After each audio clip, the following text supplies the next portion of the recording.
Washington Nationals season review and off-season preview.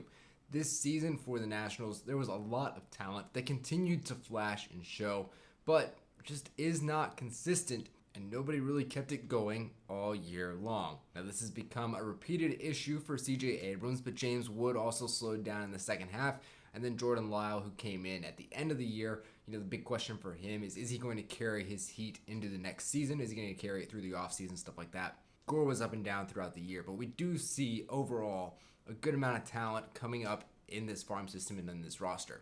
So as we look to the offseason, I think a big goal for them needs to be gaining a true veteran presence that has had a lot of success. A guy who's not that far removed from his prime, or maybe is still in his prime, that can come in, especially on the offensive side, not Josh Bell, but a guy who can teach these young players, situational hitting, just how to be in the clubhouse for over 150 plus games a year, how to be consistent every single day in that lineup and go at it with the same approach and intensity every single time, and just how to be a professional in the office for an entire year. And I think that's the type of thing that's going to take this offense specifically from being, a bunch of really talented hitters with potential to actually putting it together and being a good team, because they kind of lack the team perspective, the team aspect right now, because they kind of get picked apart situationally, and they also struggle to make adjustments when pitchers find holes in their swings. It takes them weeks or months to figure it out, and there's just no time for that in an MLB season.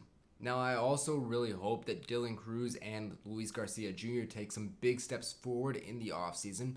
These are two players that I think have so much potential, and I have not given up hope on either of them yet, but we do not want to see these struggles continue into 2026. Now, as much talent as there is on the offensive end for this team, looking around at all the names, there is the pitching side, and the pitching side does not have the same level of talent, and this is something that kind of concerns me.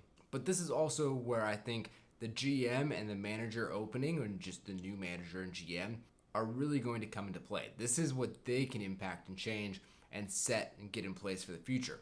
Because in order to get your pitching staff right, it's not just a matter of drafting the right guys or making the right trades or free agency signings. It's more about just getting a system in place to where you can develop pitchers properly, right? You want to build something like the Brewers have, like the Tampa Bay Rays have, where you can basically create pitchers out of thin air and get the most out of the guys that you're bringing in, right? Because high draft pick pitchers, they're risky. They're not always going to pan out, and you're never going to have enough of those guys to really build a pitching staff.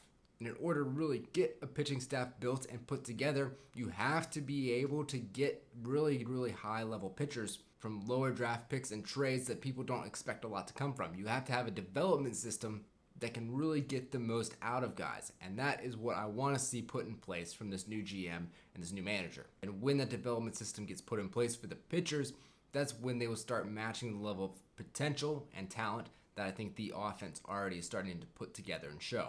So those are my takeaways for the Washington Nationals. Let me know down in the comments what you think they need to do to address this pitching, or is there more pitching in this system than I'm giving them credit for? Let me know, and make sure to follow and come back tomorrow for the Minnesota Twins season takeaways.